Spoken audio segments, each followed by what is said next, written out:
చదువుదాం 3వ అధ్యాయం 7వ వచనం. ఇదిగో సొలొమోను పల్లకి వచ్చుచున్నది, 60 మంది శూరులు దానికి పరివారము, వారు ఇశ్రాయేలీయులలో పరాక్రమశాలులు, వారందరూ ఖడ్గదారులు, యుద్ధ వీరులు. స్తోత్రం చెప్పండి ఒకసారి. హల్లెలూయా. ప్రియులారా, ఈ పరమగీతం అనేటువంటిది మనము భౌతికంగా చదువుతున్నప్పుడు లేదా ఫిజికల్ గా మనం ఈ మాటలు చదువుతుంటున్నప్పుడు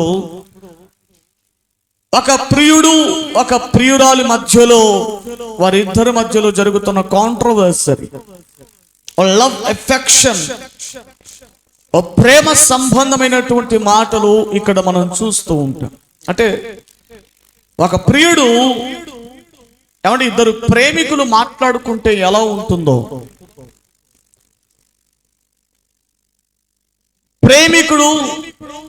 ప్రియుడు తన ప్రియురాలును వర్ణిస్తే ఎలా ఉంటుందో అలా ఉంటుంది ఈ పరమగీతం యొక్క సంభాషణలన్నీ కూడా. ఎవరు అనంటే ఇందులో ప్రియుడు సొలొమోనుగా మనకు కనబడుతున్నాడు. ప్రియురాలు ఎవరి ప్రియురాలు అనంటే సొలొమోను గారికి సుమారుగా 3000 మంది భార్యలు. ఎంతమంది? కొంచెం ఎక్కువగానే ఉండొచ్చు. కానీ న్యాయబద్ధంగా ఒక అమ్మాయినైతే సొలొమోను వివాహం చేసుకున్నాడు. పరమగీతలు ఎక్కడ ఆమెను గురించిన ప్రస్తావన పేరు అయితే రాయబడలేదు, కానీ ఒక చిన్న హింట్ మాత్రమే రాయబడింది. ఎక్కడ? 9వ వచనం చదవండి. 1వ అధ్యాయం 9వ వచనం. నా ప్రియురాలా, ఫరో యొక్క రథాశ్వములతో నిన్ను పోల్చెదను అని అన్నాడు. సో ఇక్కడ మాత్రమే మనకు హింట్ కనబడుతుంది. సో ఎవరి ప్రియురాలు అంటే, మనము రాజుల గ్రంథాన్ని చదువుతున్నప్పుడు సొలొమోనుకి న్యాయబద్ధంగా ఒక రాజు గారి కుమార్తెతో వివాహం అయింది. ఆ రాజుగారు ఎవరంటే ఫరో. ఈ ఫరో అనబడిన ఆయన ఎక్కడ ఉంటారంటే ఐగుప్తు దేశంలో ఉంటాడు. ఐగుప్తు దేశంలో ఫరో యొక్క కూతురే, ఈ ఫరో యొక్క కుమార్తెనే ఈ సొలొమోను యొక్క ప్రియురాలు. అంటే వివాహము చేసుకోకముందు ప్రియురాలుగా సొలొమోను తనకు వివాహితగా చేయబడబోతున్న తన కాబోతున్న భార్యను ప్రియురాలిగా ఎంచుకొని స్థిరపరుచుకొని ఎంతో ప్రేమతో తనకు రాసిన లేదా సొలొమోనుకు కూడా ఆ అమ్మాయి రాసినటువంటి ప్రేమ లేఖలు లేదా ప్రత్యుత్తరపు ప్రేమ లేఖలని కూడా అనవచ్చు. అయితే ఇవి పరిశుద్ధ గ్రంథంలో ఎందుకండి చేర్చబడింది? పరిశుద్ధ గ్రంథం అంతా ఒకెత్తైతే పరమగీతం అంతా కూడా స్పెషల్ గా ఉంటుంది. ఇందులో దేవుడు, వాక్యము అనేటువంటి మాటలు ఆ ప్రస్తావన అస్సలు కనబడదు. కానీ పరిశుద్ధాత్ముడు ఈ 66 గ్రంథాలలో 66 పుస్తకాలలో ఒక పుస్తకముగా, అది కూడా ఎలా పరిశుద్ధ గ్రంథం అంతటికి ఈ 66 పుస్తకాల కలయికలో సెంటర్ లో ఉంటుంది ఈ పరమగీతం. సెంటర్ పాయింట్ గా మనకు కనబడుతుంది. మీరు మధ్య భాగంలో అలా మూసి అలా జస్ట్ అలా క్లోజ్ చేసి కరెక్ట్ గా సెంటర్ భాగాన్ని తీస్తే వచ్చేది పరమగీతం. ఒకసారి ట్రై చేయండి, ఊరికలా ట్రై చేయండి. ఆల్మోస్ట్ మన సెంటర్ పాయింట్ లో తీసినప్పుడు పరమగీతం మొదటి అధ్యాయం అన్న తగిలిద్ది, 5వ అధ్యాయం తగిలిద్ది, లేదా చివరి అధ్యాయం అన్న తగిలిద్ది. సెంటర్ పాయింట్ వ్యూలో మనకు కనబడుతుంది. ఎందుకని ఈ పరిశుద్ధాత్ముడు ఈ 66 పుస్తకాలలో ఒక లోక సంబంధముగా, శరీర సంబంధముగా ఇరువురి, ఒక స్త్రీ పురుషుడి యొక్క ప్రేమ సంబంధాన్ని ఎందుకని ఇందులో కలిపాడు అని అంటే, ఇందులో చాలా విషయమే ఈ కోణంలో ధ్యానం చేస్తే ఎన్నో విషయాలు మనకు బయలుపరచబడక పోవు. ప్రియ దేవుని బిడ్డలారా, దయచేసి ఆలకించండి. పరిశుద్ధాత్ముడు ఒక సంగతిని తన పరిశుద్ధ గ్రంథంలో చేర్చాడంటే తప్పనిసరిగా దాని వెనకల దేవుని ప్రమేయం ఉంది అనేది మనం గుడ్డిగా లేదా షార్ట్ గా మనము త్వరగా గుర్తించవలసిన సంగతి. వాస్తవంగా సొలొమోను తన ప్రేమతో రాసినటువంటి లేఖనే కానీ, తన ప్రియురాలైనటువంటి తనకు వివాహము చేయబడబోతున్న తన భార్య కొరకు రాసినటువంటి ప్రేమ లేఖలే కానీ రాయించింది మాత్రం పరిశుద్ధాత్ముడే. హల్లెలూయా, హల్లెలూయా. ఎందుకంటే ఒక అమ్మాయిని గురించినటువంటి వివరణ ఇంత లోతుగా ఉండదు ఒక మనుషుడు వివరిస్తే. అలాగే ఒక పురుషుడి వర్ణన కూడా చాలా విభిన్నంగా ఉంటుంది. పరిశుద్ధాత్ముడు ఏదో తెలియచేయాలనుకుంటున్నాడు కాబట్టి ఇందులో ఈ పరమగీతంలో దేవుని ప్రేమ ఏదో దాగి ఉంది కాబట్టి మనము ఆయనను ఎలా ప్రేమించాలో ఆ అనుభవాలు ఇందులో ఉన్నాయి కాబట్టి పరిశుద్ధాత్ముడు ఈ 66 పుస్తకాలలో ఒక పుస్తకముగా ఈ పరమగీతాన్ని చేర్చాడు. ఈ సంగతిని మర్చిపోవద్దు. అయితే జాగ్రత్తగా ఆలకించండి. ఇక్కడ సొలొమోను రాజు మనకు కనబడుతున్నాడు. పూర్వపు దినాలలో, పూర్వపు రోజులలో రాజులు ఒక చోట నుండి మరొక చోటికి వెళ్ళాలనుకుంటే, ఒక స్థలం నుండి మరొక స్థలానికి వెళ్ళాలనుకుంటే వారికి కొన్ని వాహనాలు అవసరం. ఆ వాహనముగా గుర్రాలు కానీ, ఒంటెలు కానీ, కాస్త తక్కువ వారైతే కాస్త వారికి సామర్థ్యం అనేది తక్కువ ఉంటే గాడిదలను కానీ ఉపయోగించుకునేవారు. మనం పాత నిబంధన చరిత్ర గ్రంథాలు చదువుతున్నప్పుడు కొంతమంది గాడిదలకు గంతలు కట్టి వారు ప్రయాణం చేసినట్టుగా కొన్ని సందర్భాలలో మనం చూస్తూ ఉంటాం. గుర్రాలలో, రథాలలో ప్రయాణం చేస్తున్నట్టుగా మనకు కనబడుతుంది.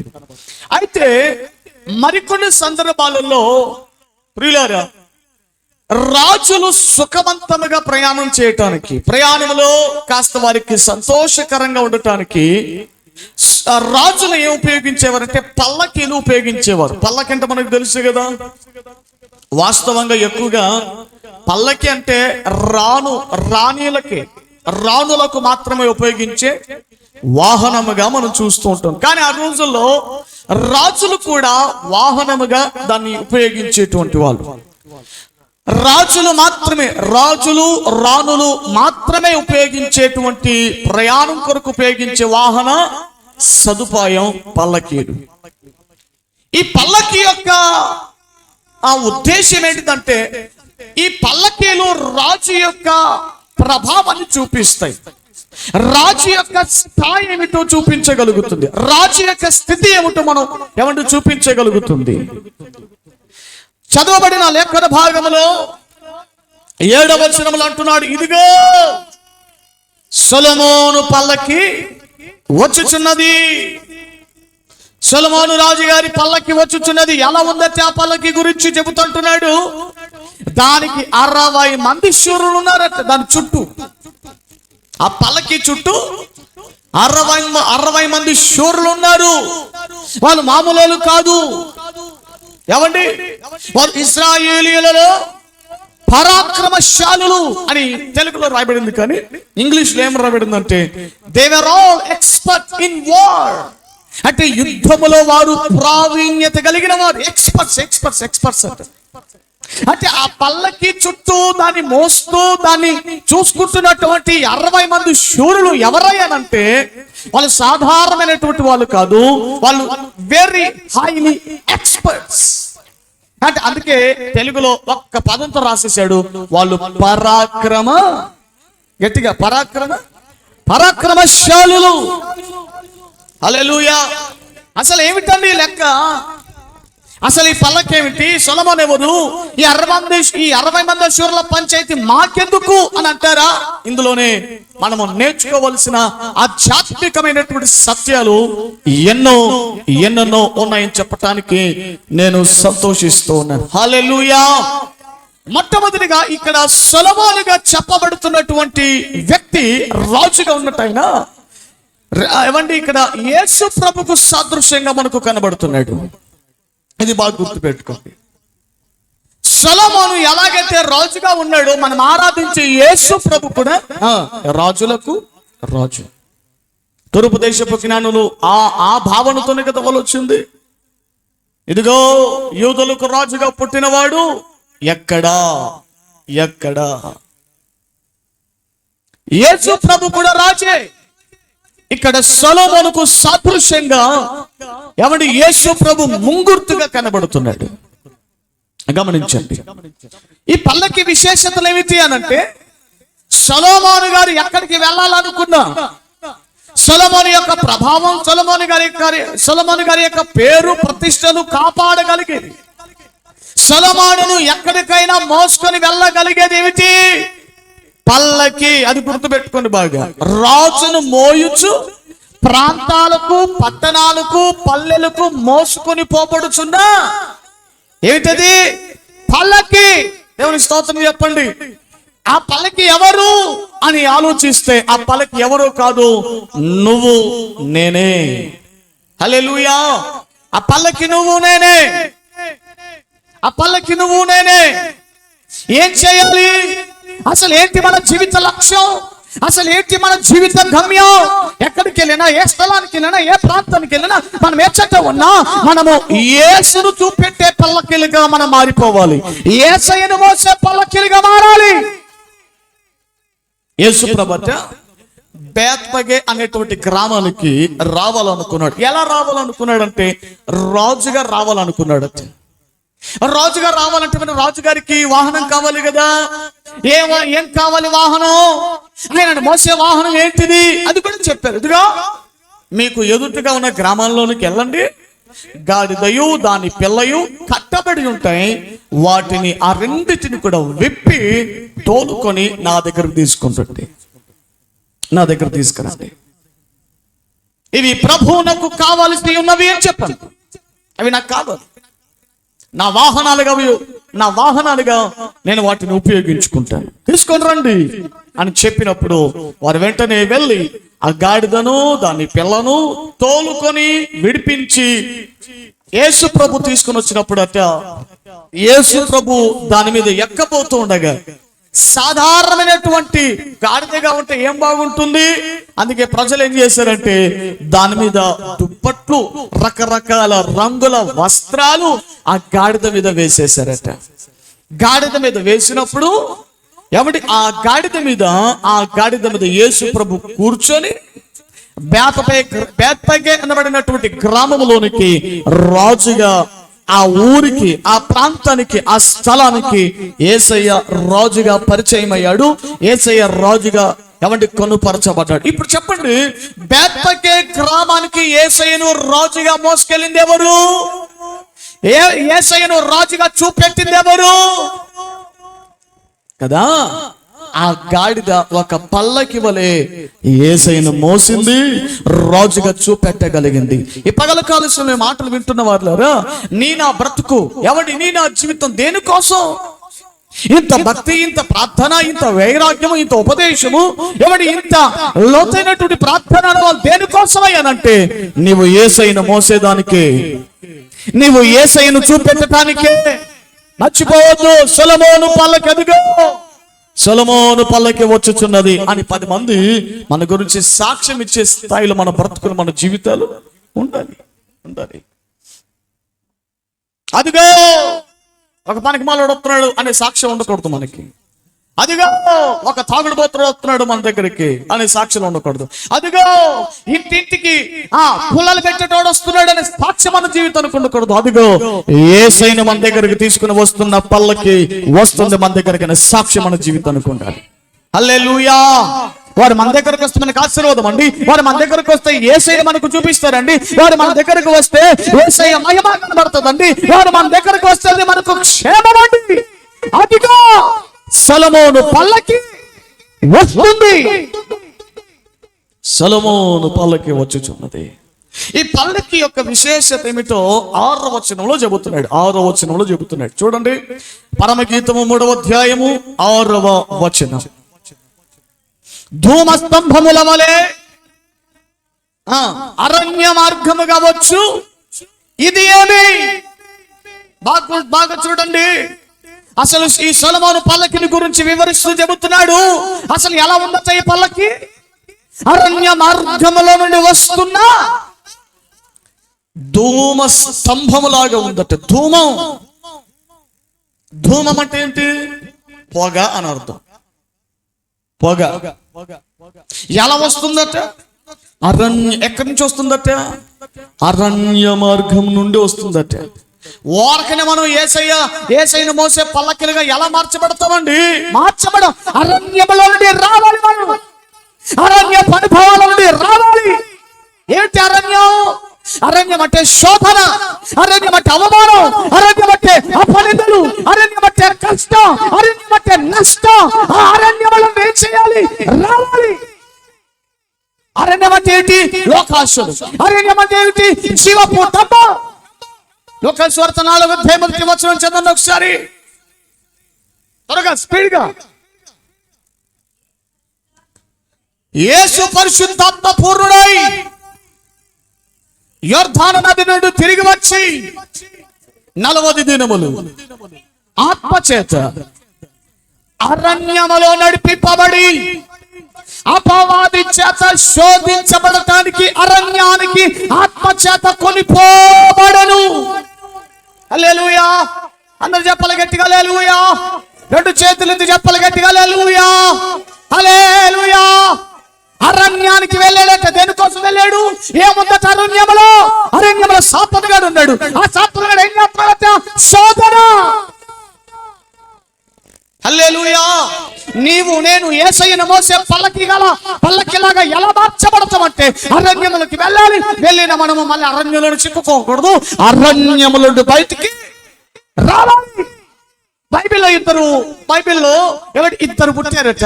ఒకని పేరు యాకోబు, ఒకని పేరు ఇంకొకటి పేరు మహేష, సురేష, నరేష. ఏ పేరే? ఒకని పేరు యాకోబట, ఇంకొకటి పేరు, ఒకడంట ఇంటిగా పరిమితమైపోయిన సాధువట, కానీ ఒకడు సాధువై గుడారంలో ఉంటున్నాడట. ఏశావు గురించి వాక్యం చెబుతూ అతడు అరణ్యవాసి. ఏ వాసి? ఈడు అరణ్యానికి వెళ్ళటమే కానీ బయటకు వచ్చేది లేదు.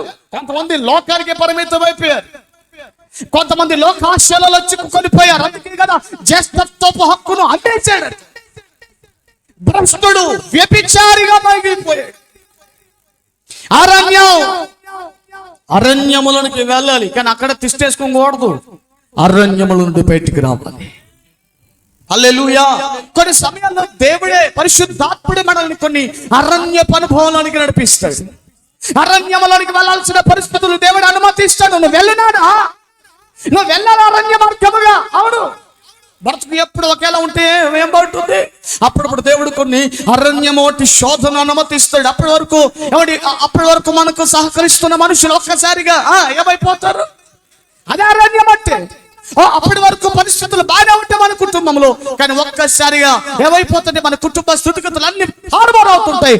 అదే అరణ్యపు అనుభవం. హల్లెలూయా.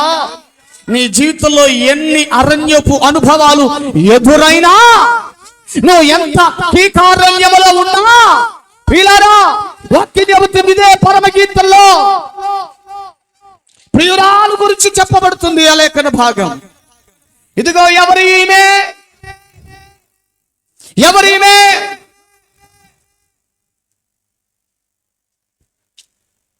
అరణ్య మార్గముగా 8వ అధ్యాయం 5వ వచనం ప్రియురాలి గురించి చెప్పబడుతుంది లేఖనం. ఇది సంఘము గురించి, నీ నా గురించి చెప్పబడుతుంది లేఖనం. తన ప్రియుని మీద ఆనుకొని. దేవునికి స్తోత్రం చెప్పు ఒకసారి. లేఖనం మీకు అర్థమైతే, అర్థమైందా? ఏమర్థమైంది? మీరు అలలే చెప్పమన్నారు, అందుకే అలలే చెప్పిన. అది అర్థమైందా? హల్లెలూయా. అరణ్య మార్గంలో నుండి ఎలా వస్తుందంటే బయటికి, అంటే పోయేటప్పుడు ఎటు పోయింది? ప్రియునితో కలిసి వెళ్ళింది. ఇప్పుడు బయటకు వచ్చేటప్పుడు కూడా ప్రియునితో కలిసి ఎలా వస్తుందట? నా వల్ల కాదు నాయన, ఈ అరణ్యంలో బయటకు రావడానికి నా శక్తి సరిపోదు, నా బలం సరిపోదు. ఈ శోధన, ఈ వేదన, ఈ అవమానం, ఈ లోకాశ, ఈ కోరికలు, ఈ యొక్క పాపము, ఈ యొక్క ఉత్సు ఊరి లోని నేను బయటకు పడలేను. నీ ఒక్కడే నన్ను బయటకు నడిపించగలవు. నీ మీద ఆడుకుంటే చాలు, నీ మీద ఆధారపడితే చాలు. ఈ అప్పులు, ఈ వేదన, శోధన, ఈ తండ్రి నుంచి నేను బయటకు రాగలను నీ మీదే. హల్లెలూయా. తన ప్రియుని మీద ఆనుకొని. చదువు యెషయా గ్రంథం 25వ అధ్యాయం 2వ వచనం చెబుతుంది, ఎవని మనసు నీ మీద ఆనుకొని ఉండును. చెప్పాలి గట్టిగా. నీ మనసు ఎవరి మీద ఆనుకుంది? ఫోన్ మీదనా, ధనం మీదనా? ఏమిటి యేసు ప్రభువులో చెప్పారు, ఏమిటి నీ ధనం ఎక్కడ ఉండును? అది ఇంత వాక్యం చెబుతుంటే మనసు ఎందుకుంటుంది? సీటీ అత్త రేపు సీటీలు సీటెట్టగా రేపు దినాడు పలా పనికి వెళ్తే ఎంత రాజకీయమో, మంత్రానికి వెళ్తే ఏమొచ్చిందిరా, మంత్రానికి వెళ్తే ఏం దొరికిందిరా? 1:30 వరకు కూర్చొని చప్పడం తప్ప ఆయన వాళ్ళని పైనుంచి కింద వరకు చెమటలు గారిపోవడం తప్ప మనకు దొరికేదేముందిరా? అదే ఏ పనికో వెళ్తే, ఏ వ్యాపారానికి వెళ్తే, ఏ ఆఫీస్కో వెళ్తే, ఏ హోటల్కి వెళ్ళి కాస్త పని చేస్తే ఈ రోజు కాస్త 500, 600, 700, 800 మిగులుతాయి రా. మరి సమానం రోగం వచ్చి ఏమైందిరా? అది ఆలోచించావా?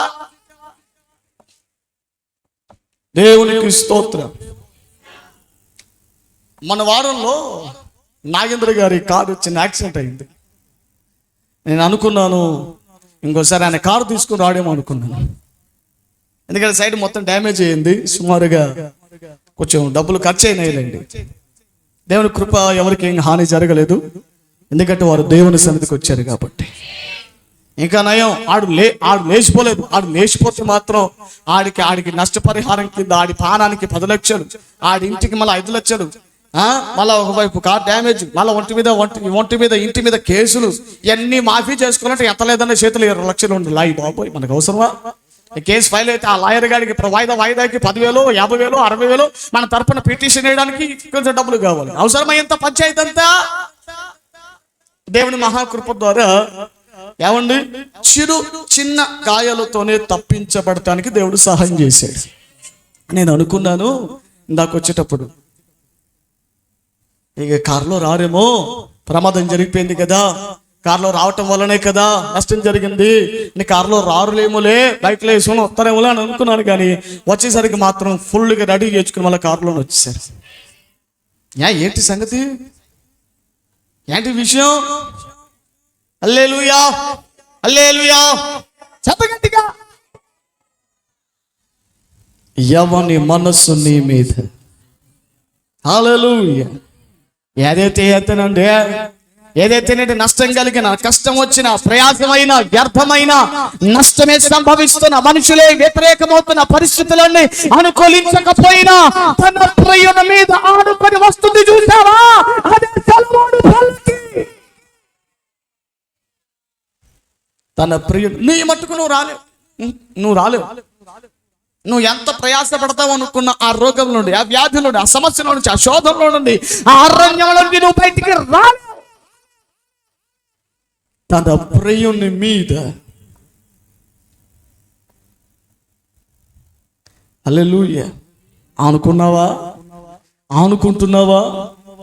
నువ్వు దేవుని మీద ఆనుకోవటం ప్రారంభిస్తే, నువ్వు దేవుని మీద ఆధారపడటం ప్రారంభిస్తే ప్రపంచమే నీకు దాహసోహం అయ్యేటట్టుకు ప్రభు చేస్తాడు. జనముల మీద అధికారం దేవుడు నీకు ఇస్తాడు. రాజ్యాలను పట్టుకునే కృప నీకు ఇస్తాడు. అడుగు పెట్టు ప్రతి అడుగు దేవుడు నేతిగా దేవుడు మారుస్తాడు. చేస్తున్న ప్రతి కార్యాలు జయకరంగా దేవుడు చేస్తాడు. వెళ్ళిన ప్రతి చోట దేవుడు జయ సూచకమైన శీలను నిలిపేటట్టుగా దేవుడు కార్యాలు చేస్తాడు. హల్లెలూయా. హల్లెలూయా. దేవుని మీద ఆధారపడుతున్నామండి. అసలు ఆ దేవుని మీద ఆధారపడటం అసలు ఆ బతుకెట్టుంటో తెలుసా? మొన్నటి వరకు తిప్పి కొడతా మా ఇంట్లో 10,000 రూపాయలు కూడా లేవు తెలుసా మీకు సంగతి? ఏం లేవు. మొన్నటి వారంలో విజయవాడకి వెళ్ళొచ్చంగా ఏం లేవు, చెల్లెకి ఇవ్వలేదు. ఆ వారం నాకు 10,000 రూపాయలు కావాలి. ఎవడిచ్చాడు? నేనా నోరు తెరిచి ఎవరిని అడగ, కానీ నాకు 10,000 రూపాయలు కావాలి. యాడ్ నుంచి వచ్చారు, ఎవడిచ్చాడు? ఎవడు తెచ్చి పెడతాడు? తన ప్రియుని మీద ఆనుకొని అరణ్య మార్గము వచ్చుచున్న ఎవరిమే దేవుడు ఇస్తలే ఆ సమయానికి అనే నిరీక్షణతో కూర్చున్నాను. ప్రియులారా, ఒక ఆయన వచ్చాడు, కూర్చున్నాడు, పర్సులోంచి డబ్బులు తీశాడు, 10,000 రూపాయల కట్ట. నా కష్టం ఉందండి, ఈ వారం 10,000 రూపాయలు అండి, కానా నయ్యి పీనా నయ్యి, ఏమీ లేదు, కుచ్బీ నయ్యి అని మా గోడు, మా కష్టం నష్టం ఏమీ వెలపుచ్చుకోలేదు. ప్రేమతో వచ్చారు ఇంటికి. పర్సు తీసి 500 రూపాయల కట్టు, కొత్త నోట్లు, పాత నోట్లు బొక్కలు పడింటి, మడతబడింటి, దుమ్ము పట్టింటి, మట్టి పట్టింటి కాదా. ఏటీఎం సెంటర్లో నుంచి కొత్త బ్యాంకుల నుంచి అప్పుడప్పుడే ప్రింట్ చేసి వచ్చిందట. ఇలా కొత్త నోట్లు తలతల్లాడిపోతున్నాయి. 10,000 రూపాయల నోట్ అలా చేతులు పెట్టి వెళ్ళిపోయారు. హల్లెలూయా. జదాక బర్త్డే చేయడానికి నాకు 1 పైసా లేదు.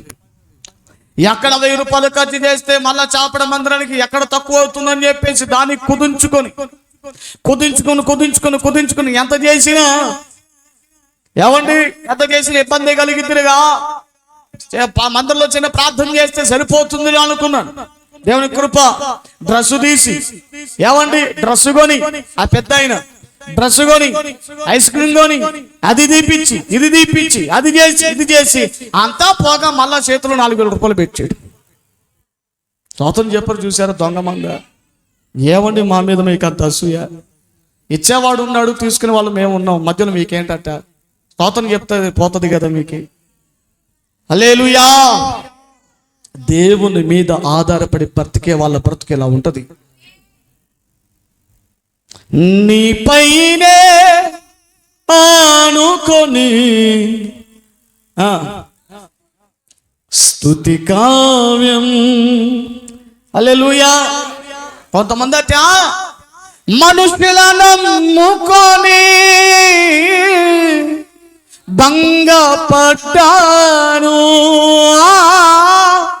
చెప్పాలి గట్టిగా హల్లెలూయా. ఎవరు నీ ఆధారం? ఎవరు నీ ఆశ్రయం? నీ వేదనలో, నీ శోధనలో, నీ కన్నీళ్లలో, నీ వేదనకరమైన ప్రతి ఆనాడుకుల పరిస్థితుల్లో ఎవరు నీ ఆధారం? చెప్పు గట్టిగా స్వరాలెత్తి. ఎవరు నీ పరిష్కారం? ఎవరు నీ కన్నీళ్లు తోడగలిగేది? ఎవరు నీ స్థితిగతులు మార్చగలిగేది? చెప్పాలి సమాధానం. నీ సమాధానం యేసే. అరణ్య మార్గంలో నుండి నేను బయటికి నడిపించగలిగేది యేసు మాత్రమే. మనం కేవలం పల్లకీలు మాత్రమే. హల్లెలూయా. గట్టిగా 2 చేతుల పైకి చప్పట్లు కొడుతూ ప్రమాణిస్తుంది. నోటితో స్తుతిస్తూ చప్పలు కొట్టాలి. నోటి ద్వారా నోరు తెరిచి స్తోత్రం.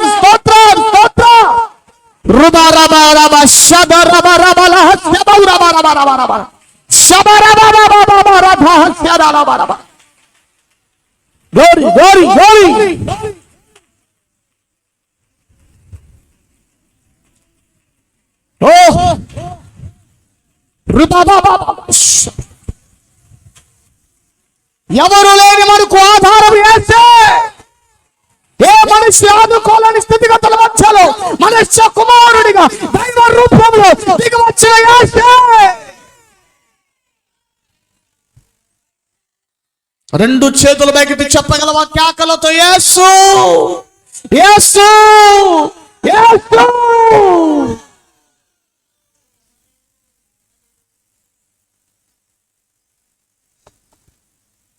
ఈ పల్లకి మామూలు పల్లకి కాదు. ఇది అరణ్య మార్గములో నుండి వచ్చుచున్న ధూమ స్తంభము వంటి పల్లకి.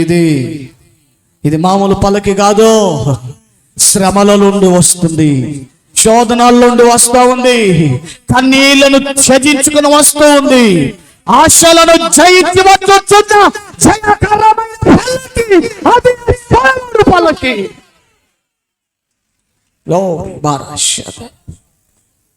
సొలొమోను పల్లకి ప్రియులారా, సంఘమే ఆయన మోయుచున్న పల్లకీలమండి. మనం ఎవరిని మోయిస్తున్నావు?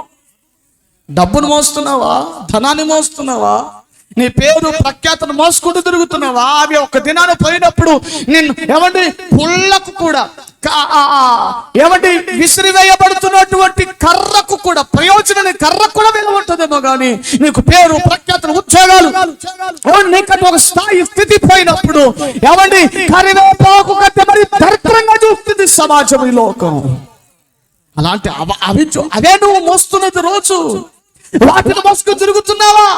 వాటిని మోస్తూ ఎవరి జీవితాన్ని వ్యక్తం చేసుకుంటామన్నా మన మొత్తం ప్రియులారా, ఈ రోజు మనం యేసయ్య మోసే పల్లకీలుగా మారాలి. మన ఊర్లలోనికి, మన పల్లెలలోనికి, మన గ్రామాలలోనికి యేసయ్యను తీసుకొని వెళ్ళే పల్లకీలుగా మారాలి.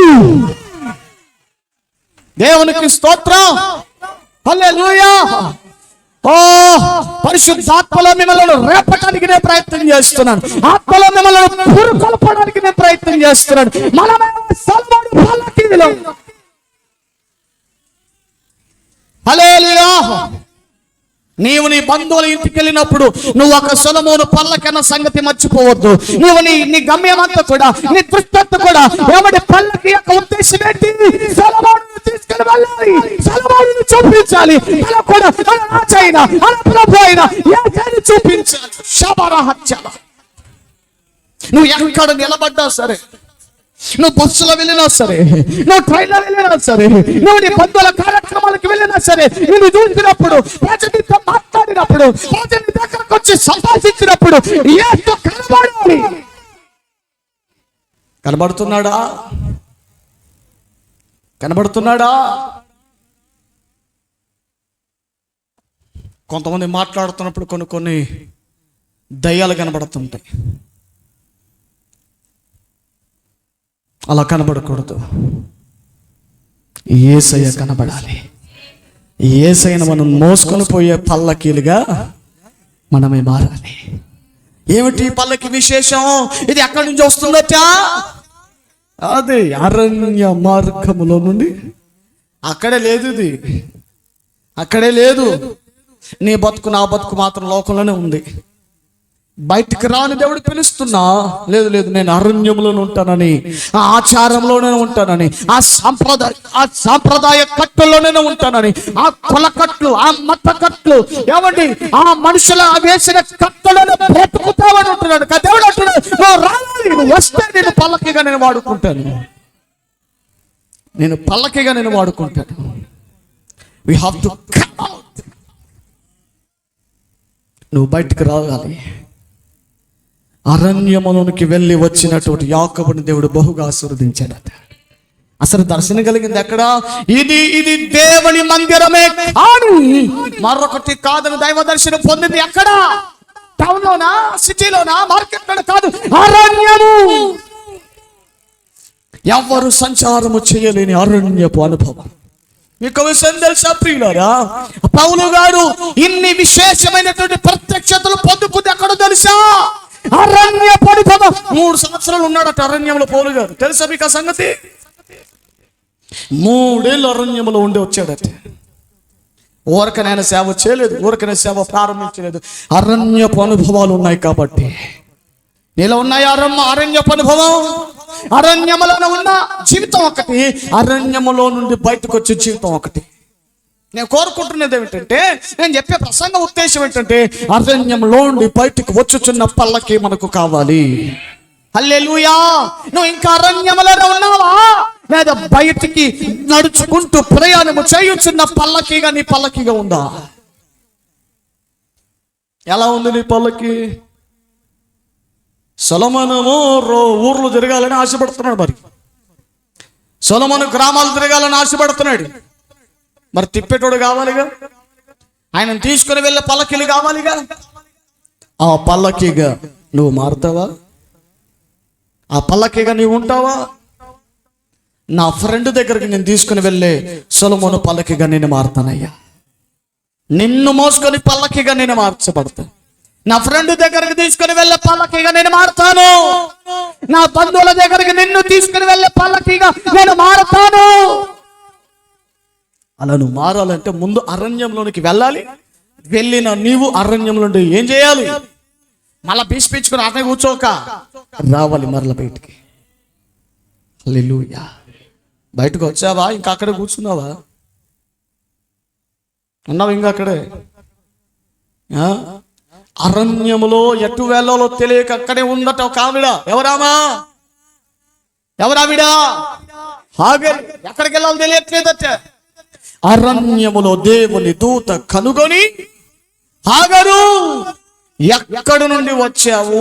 ఎక్కడికి వెళ్తున్నావు? అరణ్యంలో నీకు దారి తెలియట్లేదా? ఈ అరణ్యంలో ఎటు పోవాలని నీకు అర్థం కావట్లేదా? ఈ అరణ్యంలో ఏ గమ్యం ఎంచుకోవాలని నీకు అర్థం కావట్లేదా? మరలా భర్త దగ్గరికి వెళ్ళాలా? బంధువుల దగ్గరికి వెళ్ళాలా? పుట్టింటికి వెళ్ళాలా? అత్తరింటికి వెళ్ళాలా? ఎక్కడికి వెళ్ళాలో తెలియని పరిస్థితిలో ఉన్నావా? వెళ్ళి నీ యజమానురాలు యొద్దకు వెళ్ళి అణిగి మణిగి ఉండు, ఎగస్ట్రా చేయమాకను. ఆ మాట విన వెంటనే యజమానురాలు యొద్దకు మరలా అరణ్యముల నుండి వల్ల వెళ్ళి, ఏమండి, యజమానురాలు దగ్గర అణిగి మణిగి ఉన్నప్పుడే ఆ బిడ్డ ఎవరు? ఆ ఇష్మాయేలును కూడా దేవుడు ఆశీర్వదించి ఒక సంతానముగా దేవుడు అభివృద్ధి చేశారు. నేడు మన కళ్ళకు కనబడుతున్న ఆ సంతానమే ఈ ముస్లిం ప్రజలు.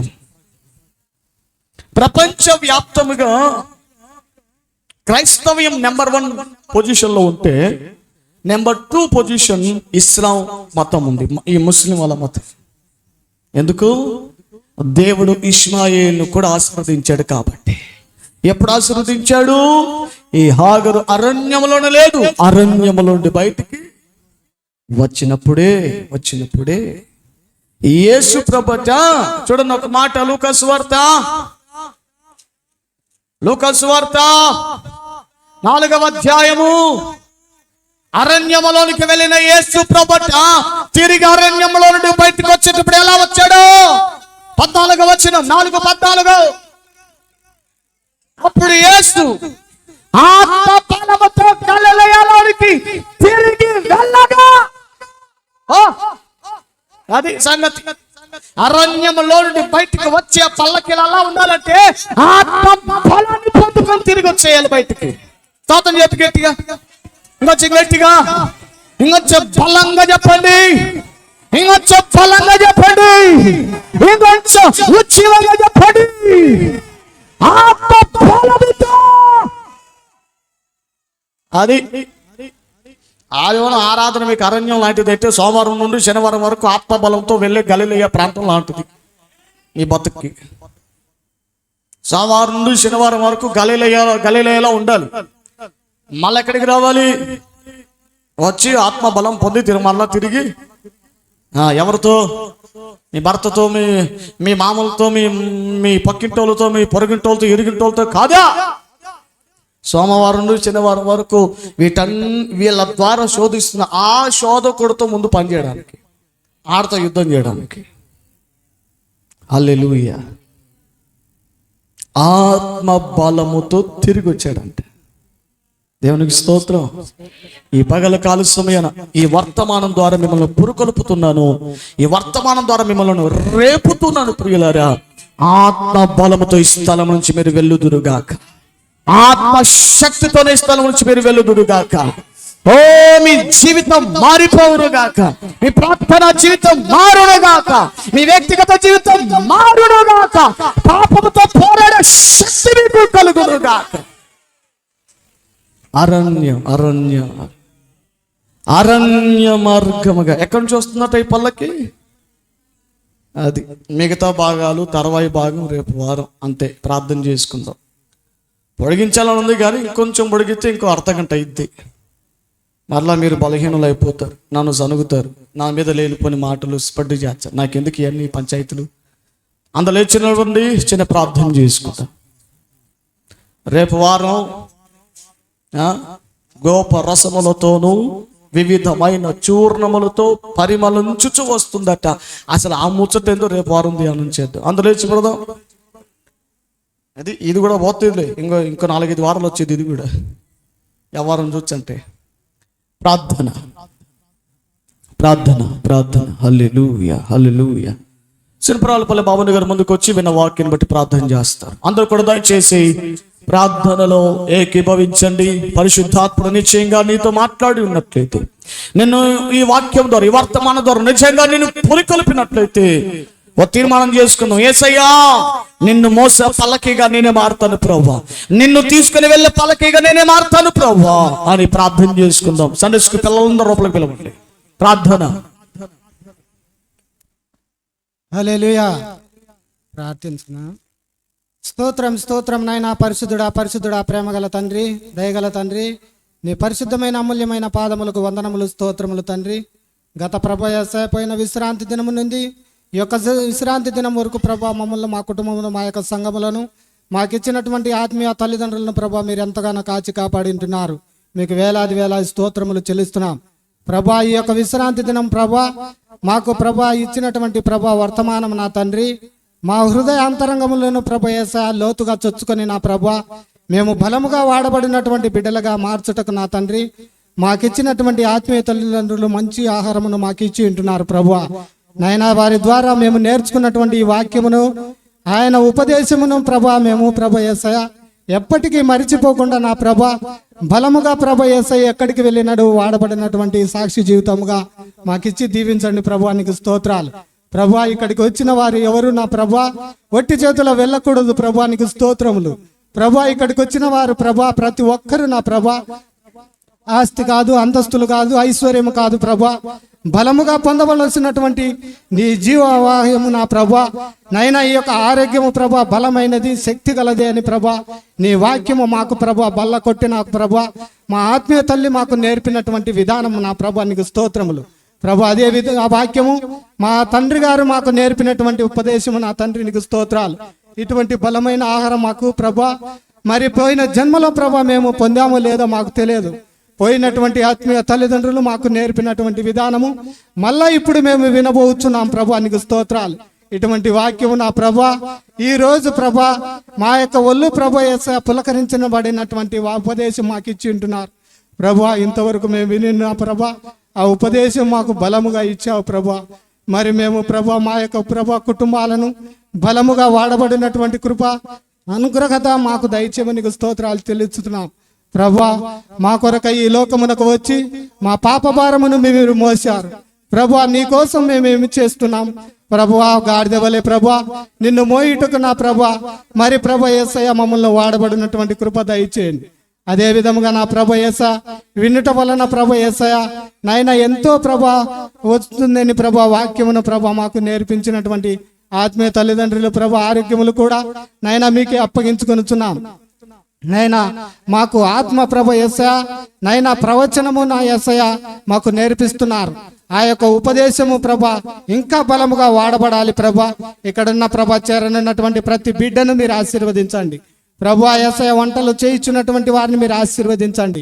ప్రయాణాల్లో ఎలాంటి లోటు లేకుండా మమ్మల్ని అందరినీ చక్కగా ఇక్కడికి చేర్చినందుకు నీకు స్తోత్రాలు చెల్లిస్తూ మేమందరం ఒక సహోదరునిలాగా ప్రభా మేమందరము నా ప్రభా వాక్యోపదేశ ప్రకారం నడుచుకునే విధానము మాకు నేర్పించి బలముగా వాడబడినటువంటి కృప మాకు దయచేయమని యేసుక్రీస్తు నామములో ప్రార్థించి అడిగి వేడుకొంచున్నాము తండ్రి.